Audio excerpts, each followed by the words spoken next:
As Crônicas de Eiyin, Os Escolhidos, uma fantasia inesquecível. Alistair McGrady. Capítulo 2. Os dias se transformaram numa fácil rotina. Pedro acordava tarde e saía para a cidade em tempo de almoçar com o professor. Eles passavam as tardes discutindo as táticas navais de Nelson e o desenvolvimento da pólvora. Conversa de meninos, de acordo com Júlia. Ela ficava no jardim lendo, desenhando ou deitada, sem fazer absolutamente nada. Foi com essa disposição que uma noite ela viu o brilho começar. Ela, na verdade, havia se esquecido por completo da luz prateada daquela primeira noite no jardim. Mas agora, assistindo ao pôr do sol por sobre os muros do jardim, a estranheza dele não poderia passar despercebida. Havia um vislumbre na brisa e um som como que de sinos, mas quem sabe isso seria só em sua mente. Júlia sentou-se e olhou à sua volta e suspirou.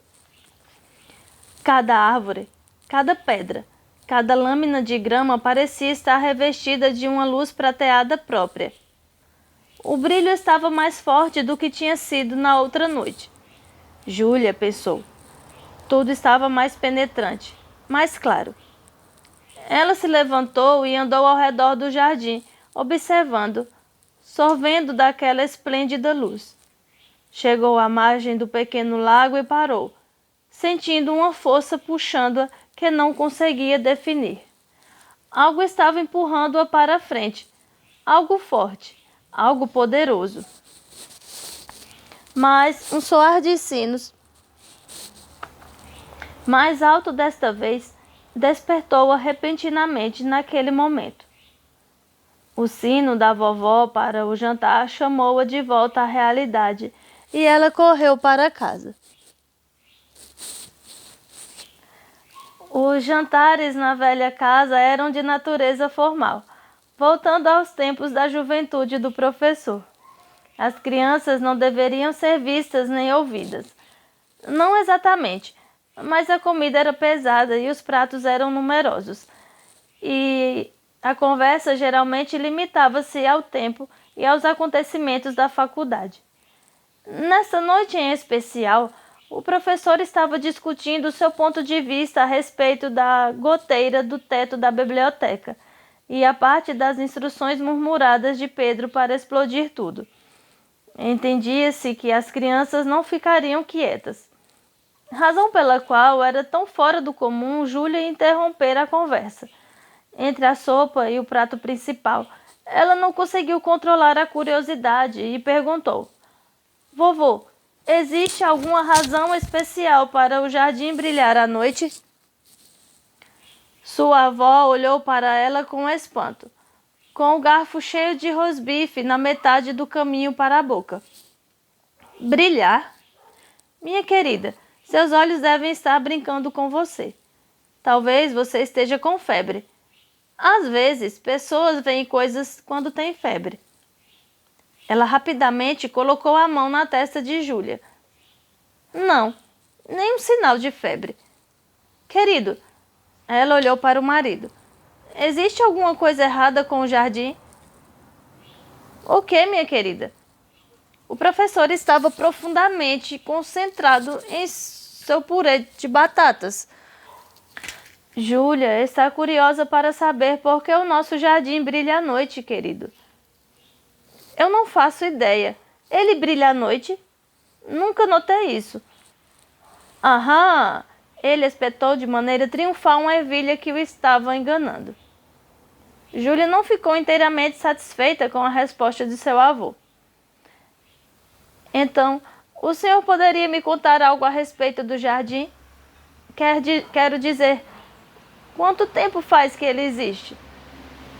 Bem, está tudo perdido na história, minha querida. O jardim é uma das partes mais antigas de Oxford. Ele foi construído há muitos séculos por um monge, eu creio. De fato, Júlia. O professor fez uma pausa para engolir suas ervilhas. Existe uma antiga história a respeito desse monge. Dizem que ele foi assassinado nesse jardim e que nunca poderá deixá-lo. Júlia arregalou muito os olhos. O senhor quer dizer que o jardim é mal assombrado? Pedro deu uma gargalhada dentro do copo de água. Sua avó interveio rapidamente. Querido, não queremos que as crianças fiquem muito agitadas. Não quero que fiquem acordadas à noite procurando alguma figura fantasmagórica no jardim. Ou se preocupando, achando que algo aparecerá rastejando para dentro pela janela. Claro, claro. Você está totalmente certa.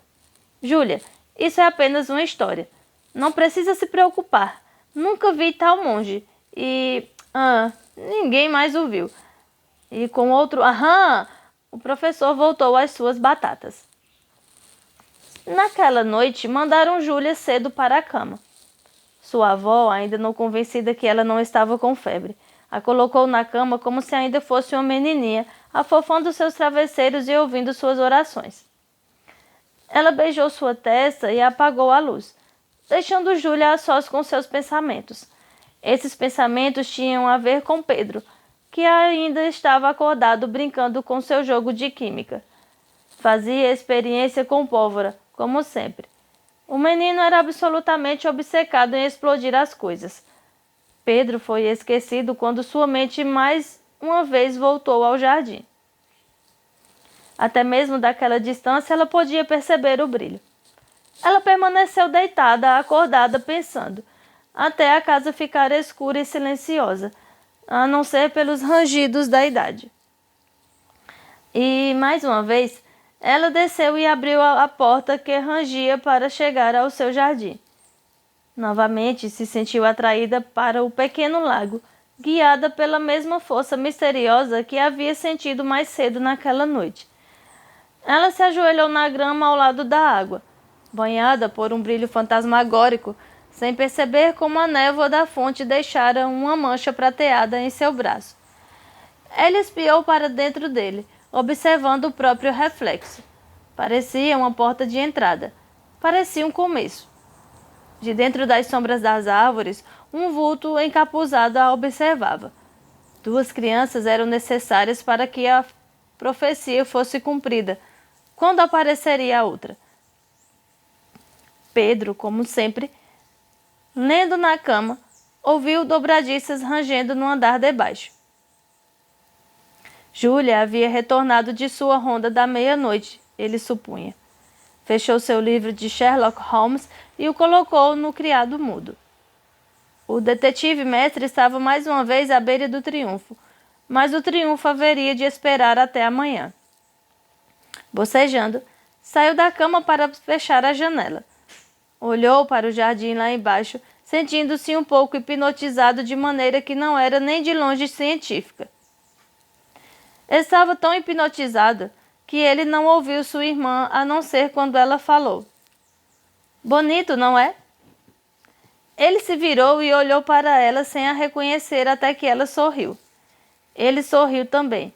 Fazia tempo que Júlia não o via sorrir. Você tem algo prateado por todo o corpo, ele apontou. Da fonte, disse Júlia. Ele foi até a janela. Dá até para imaginar que existem fadas vivendo ali. Parece encantado, não é?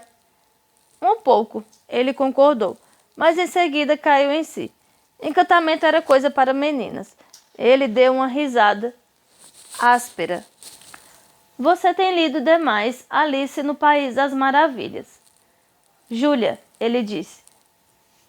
Toda essa besteira a respeito de mundos, de faz de conta. Um jardim é apenas um jardim. Por que você tem que ler livros que imaginam outro tipo de mundo? Há mais do que o suficiente para se explorar neste mundo. Júlia encarou o irmão. Mas, Pedro, se estivermos sido escolhidos para sonhar, suponhamos que tivessem nos dado o poder de sonhar a respeito de outros mundos para que pudéssemos ver o nosso de maneira diferente. Não seja tola, Júlia. Podemos desfrutar dos jardins sem ter que acreditar que fadas vivem embaixo das árvores. Árvores são árvores e estrelas são estrelas.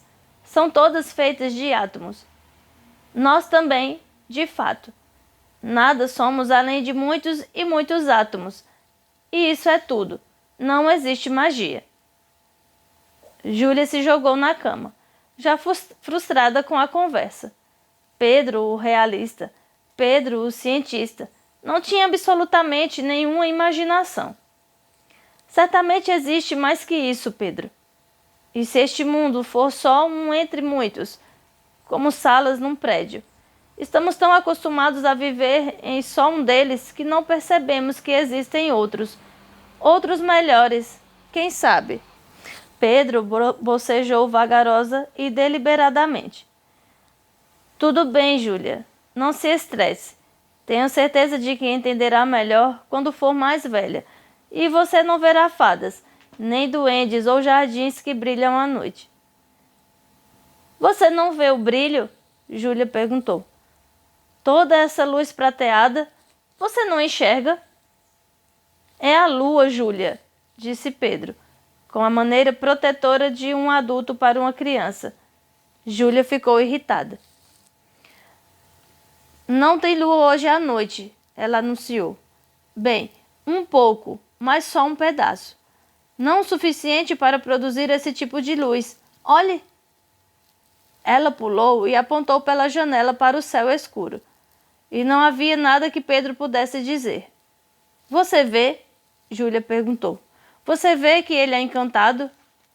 Deve ser. Pedro diminuiu a voz, confuso. Júlia deu uma risadinha e agarrou a mão dele. Venha, seu lerdo. Juntos eles foram ao jardim, cuidando para não fazer barulho na escadaria que rangia, para não acordar os avós, e Júlia o levou até o pequeno lago. Aqui é mais forte, ele disse. Eu sinto como se estivesse me puxando. Está nos puxando, disse Pedro. Ele tremeu, e foi em seguida que ele ouviu seu nome. Era baixo, tão suave que poderia ter sido só em sua mente, mas havia algo de outro mundo nisso que ele não conseguia explicar.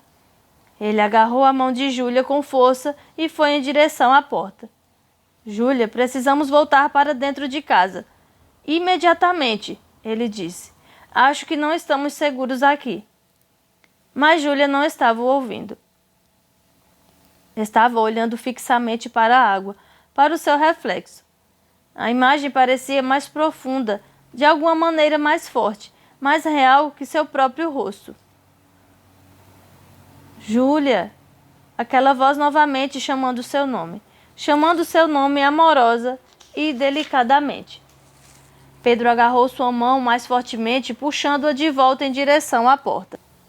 Venha, Júlia. Tem algo estranho acontecendo. Não devemos estar aqui. Havia um tom de pânico em sua voz, mas Júlia soltou sua mão. É a porta, Pedro. É a toca do coelho que vai para baixo até o País das Maravilhas. Você não percebe? Pedro? Não existe um País das Maravilhas. Não existe encantamento. Volte para dentro. É a porta. Eu preciso ver o que tem do outro lado. Você pode voltar para dentro se quiser. Não se preocupe comigo. Pedro nunca havia ouvido sua irmã falar assim, tão adulta e serena. Algo a estava transformando, e o transformando também. Ele pegou sua mão novamente, mas não tentou arrastá-la de volta para casa em segurança. Ela levantou a cabeça e sorriu para ele, e juntos entraram nas águas escuras.